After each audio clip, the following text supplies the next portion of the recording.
Assalamualaikum warahmatullahi wabarakatuh. Di sini saya akan menjelaskan pelajaran bahasa Indonesia dengan tema teks eksposisi.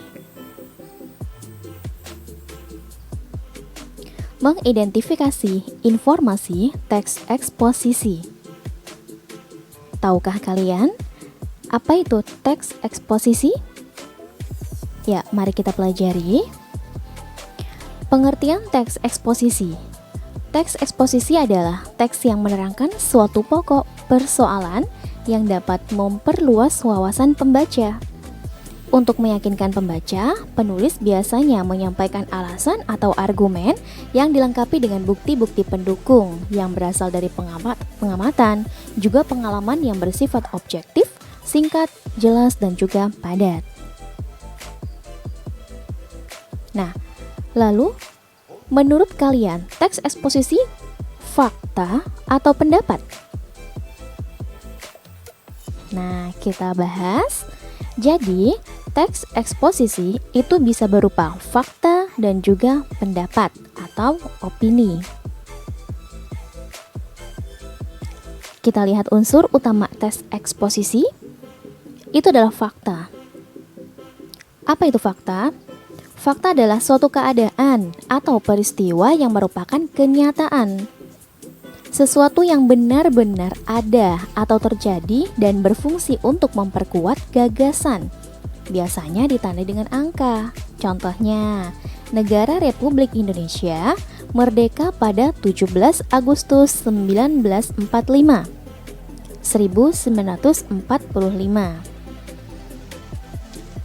Sedangkan opini atau pendapat kebalikan dari fakta, yaitu suatu kalimat yang berisi hasil gagasan, perkiraan, atau penilaian, baik itu perorangan maupun kelompok yang belum terbukti kebenarannya.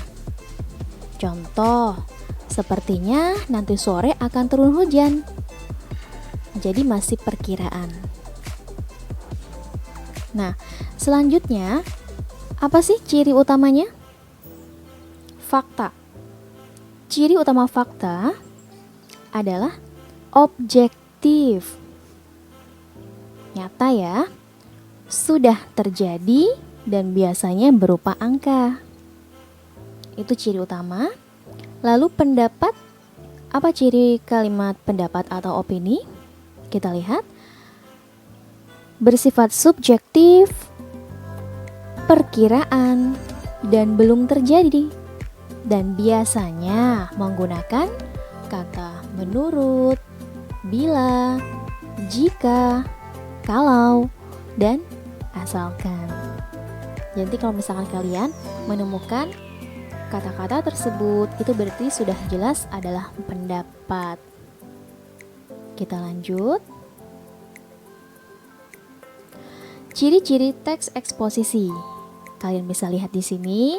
Pertama, bersifat objektif, yaitu benar-benar bertujuan untuk menambah pengetahuan tanpa menarik emosional pembaca sehingga tidak memihak kemanapun.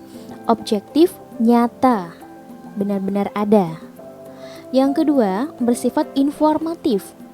Setelah dibaca, pembaca biasanya merasa mendapatkan informasi tambahan. Jadi, yang disampaikan adalah suatu informasi. Yang ketiga adalah teks memuat fakta. Fakta dapat berisi data berupa angka, gambar, grafik, statistik, atau bagan sebagai ilustrasi.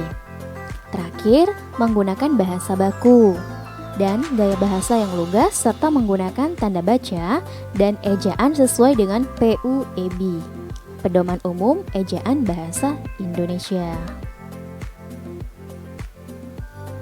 Kita lanjut.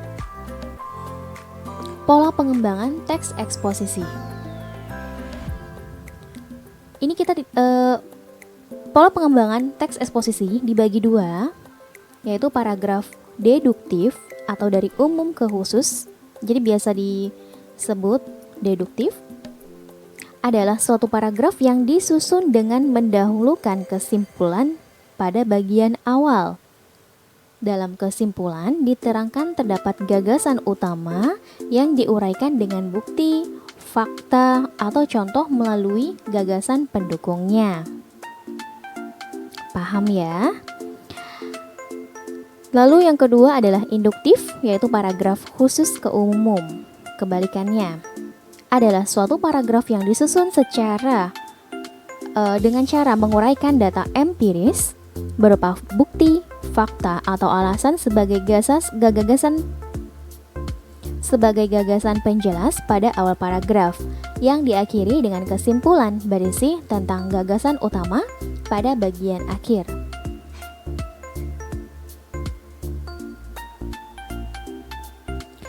Jadi bisa dilihat lagi bedanya deduktif dan induktif.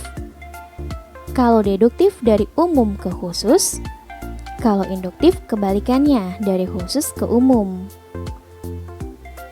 Perbedaan yang menonjol yang paling umum adalah kalian bisa lihat kalau deduktif biasanya di awal, gagasan utamanya ada di awal. Dari umum dulu, baru di bawahnya adalah penegasan atau pendapat-pendapat. Jadi dari umum terlebih dahulu, biasanya fakta terlebih dahulu baru ke khusus.